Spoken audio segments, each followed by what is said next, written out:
a representative democracy. You're supposed to be leading from the front. You're not supposed to be sitting in the back of the line waiting for everybody else to get their job done. You cowardly frauds. Get to work. Get out of your ice cream freezer, Pelosi, and your whatever, Jenny's ice cream or whatever, your gourmet assortment of specialty ice creams in your $24,000 freezer. Get your butt and get to work.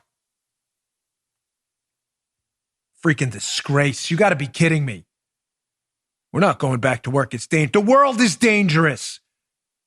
Tell that to our soldiers aboard these confined ships that they're on that are getting infected with this thing. You think they don't show up? Oh, we're not showing up. It's dangerous. Pathetic. Pathetic. You men and women there disgust me. Not all of you. I saw Jim Jordan this morning, good man, on saying it's time to get back to work. But for the one, get your mask on, put your gloves on, and go to work. Lazy bums. Bums. Lazy bums. But they're putting their lives at risk. So's everyone else who lives in America right now that's got to go to work. You just nearly bankrupted us. Maybe it's time to clean the mess up you created. Bums. Go to work. Pathetic. How in a country of 330 million people, seriously, we elected these 400 plus idiots is beyond me.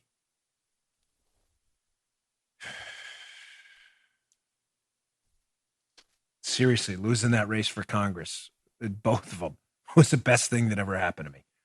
I'm afraid I'd be contaminated by the stupid virus that these people all seem to be infected. We're not going to work. It's dangerous. Woman in Publix, $10 an hour, putting herself in people's faces every day for 12-hour shifts. But no, Nancy Pelosi, you don't need to go to work. Sit with your ice cream in your $24,000 freezer. All right, moving on. I got a lot to get to. As I said yesterday, I wanted to make sure I covered this story. As Joey says, everything you need to know in an hour. I wanted to cover it yesterday, but yesterday was kind of a loaded show. John Roberts, Chief Justice of the United States, is just a total failure. A total failure.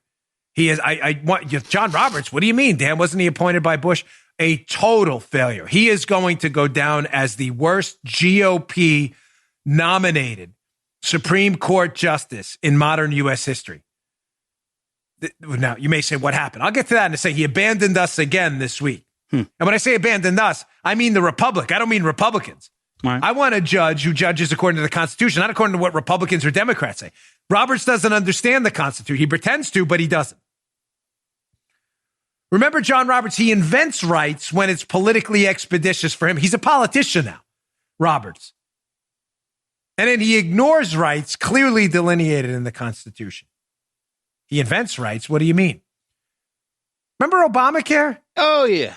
Obama is literally on tape, and Obama's people about Obamacare, saying that the individual mandate, in other words, if you didn't get insurance, you would have to pay a penalty. Obama is literally on tape saying that that's not a tax. Right. I'm not kidding. In an interview with a major news network right before the election, where it was unpopular to call it the Obamacare tax, he was asked, if you don't get Obamacare because of this individual mandate and you have to pay a penalty, isn't that a tax? It ain't a tax. It's not a tax. Him and his people wrote it. In order to save Obama, because Roberts is a total phony, Roberts in the Obamacare Supreme Court case, where it was right about to be thrown out, saved Obamacare by saying, no, it's really kind of a tax. Obama said himself it wasn't. Roberts says it is because he wanted to save Obamacare, which he did. A disaster of a judge. Disaster. Then we had, of course, the citizenship case on the census, where he admits that the citizenship question on the census, which they wanted in there, Secretary Russ wanted in there, he admits it was perfectly legal. He just didn't like the process. So he throws that out too. Why? Because John Roberts is a politician. Right. He caters to the Washington Post and New York Times editorial page. And he's afraid because he's gutless. Oh, Dan, you're being harsh. It's true. He's terrified, John Roberts, of the Washington Post. Democracy dies in the darkness, Washington Post. They are the darkness. And the New York Times editorial page. He has no guts at all. They warned him, You better vote in our favor on this citizenship case. You better not throw out Obamacare. And he didn't because he's afraid. Because he's spineless. He's gutless. The single worst appointee we have seen in modern U.S. history. A disaster. Well, what happened now? Chief Justice Roberts at it again.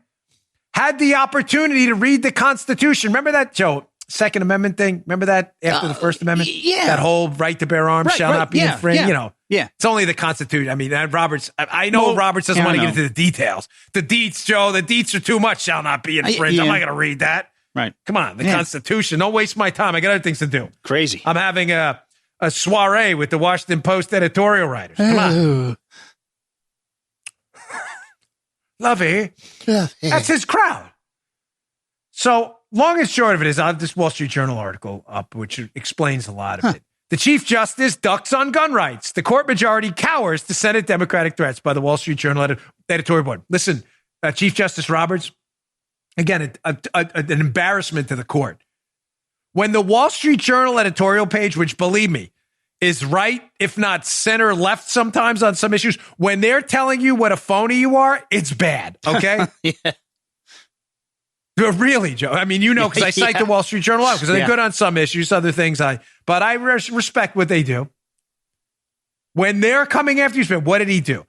Well, New York State enacted this draconian, unquestionably unconstitutional gun law, basically saying you could not transfer your gun or from your house to like your second home or a range, even unloaded or unlocked in a car, which was never going to pass constitutional scrutiny.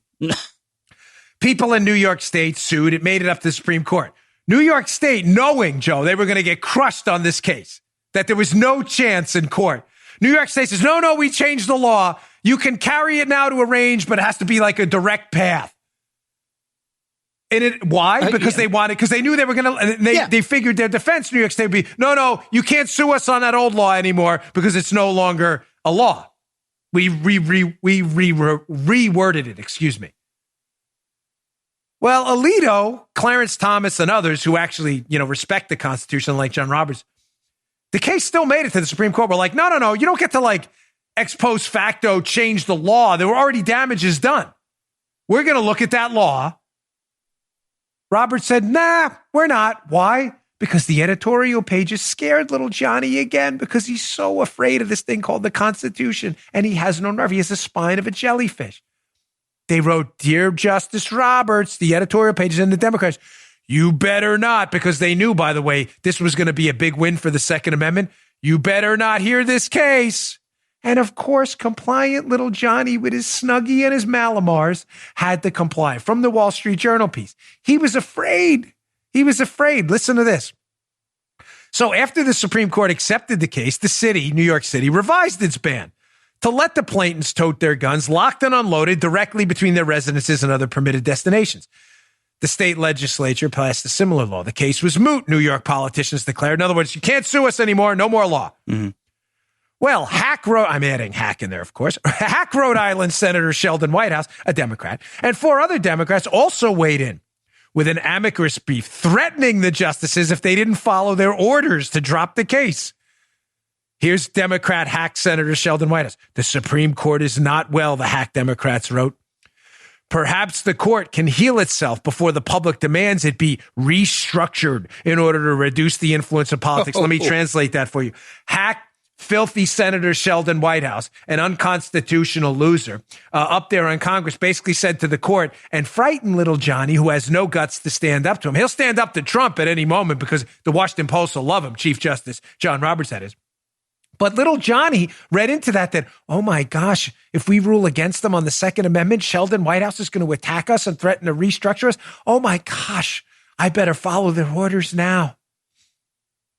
Roberts, an embarrassment. Hat tip, by the way, to Dan Horowitz over at, he's at RM Conservative, who has been writing about how dangerous this relying on the courts has been for years. Yeah, man. We'll never win in the courts, folks, ever. Ever. Because unfortunately, for every Thomas, there's a Justice Roberts. And by the way, Kavanaugh let us down on this too. Kavanaugh, who tried to play both sides, who I'll be honest with you, although what happened to him was a disgrace, I've never trusted Kavanaugh. And our worst fears about Kavanaugh and the Second Amendment are starting to come true, too. We put our neck on the line for this guy. Apparently, he can't read the Constitution either. The whole shall not be infringed thing. You have a serious reading comprehension problem. Gutless. All right. Back to a lighter note, our Media Madness segment, which we have to cover every day to correct the bevy of media information out there that's wrong. You know, the Bongino rule is a classic. Give any anti-Trump story 24 to 72 hours. It will likely be rebuked, debunked, and discredited. So I was on the phone with Matt yesterday, who runs BonginoReport.com, which is our conservative alternative to the hysteria merchants at Drudge Report, a failed disaster now. I mean, listen, they get a lot of traffic, no doubt. But the website, the Drudge Report, is a total mess. It's a disgrace. It's a 24-hour hysteria. But I was on the phone with Matt, and I was talking about the Politico piece that, you know, Trump owes millions to Bank of China. Retraction. Sorry, Trump doesn't owe millions to Bank of China. By the way, we didn't call Bank of China to ask. And I was saying, isn't it amazing? Like, if there was someone who's just like, hey, listen, I'm going to make a bet with you, and the bet is this. There's going to be severe consequences if you get this wrong. Is this media story about Trump, if it's from a lib media outlet, right or wrong? And you had like, the consequences were deadly if you get it wrong. Mm-hmm. If you bet the story's wrong, you will save your life 9 out of 10 times. They're almost always wrong. The media can never get a story in. Here is some knucklehead from Yahoo yesterday. You may have seen this. If you haven't, this is a gem. So he's in the Oval Office and President Trump takes questions. And this Yahoo alleged journalist tries to confront Trump about the testing numbers from South Korea compared to the United States per capita. Listen to this exchange. This is just terrific. Check this out. Mr. President, overall, South Korea has done 5 times more tests than the U.S. per capita. Why is that? I don't think that's true. That is true. And you said this morning that the White House said the U.S. passes South Korea. We'll be looking at that. So to our Yahoo gentlemen, I just want to make it clear that South Korea's testing was 11 per 100,000, and we're at 17 per 100,000. Right. So, are you going to apologize, Yahoo? That's why you're Yahoo, and nobody knows who the hell you are. Go ahead. Let's Based go, on the Jim. numbers I've seen, that's why nobody knows who you are, including me. Go ahead. Mr. President, just check it again. You ought to get your facts right before you. Well, we have had 14 Okay, well, your facts are wrong. Let's go. just to clarify what you were just talking Yahoo, WHO. What an idiot. Fool. Now, by the way, listen, again, we, despite our sarcasm and our general disdain for media madness and hypocrisy, to his credit, the man's name, the alleged journalist, is Hunter Walker. He did apologize openly on Twitter. So, okay, right. I get it. But again, we're fair on the show, and that is the right thing to do. I'm just saying, and I'm suggesting to you again, my experience with the media, I'm not kidding. I know you may take this as a unnecessary, hyperbolic insult. It's not. It's just my experience with the media is extensive. When you're a new agent in the Secret Service President's detail, they stick you with the press. You're the press guy because you can probably do the least amount of damage because you have the least amount of knowledge with the press. You're not around the president's close, right? You kind of got to, figure your lay of the land first. You spend a lot of time around the press. A lot. I'm not kidding. As a candidate for office who has dealt with them, and as an agent who has sat with them for 8 hours at a time, days on end as a new agent, I'm not kidding. They are some of the dumbest people collectively I've ever met. I'm not joking with you.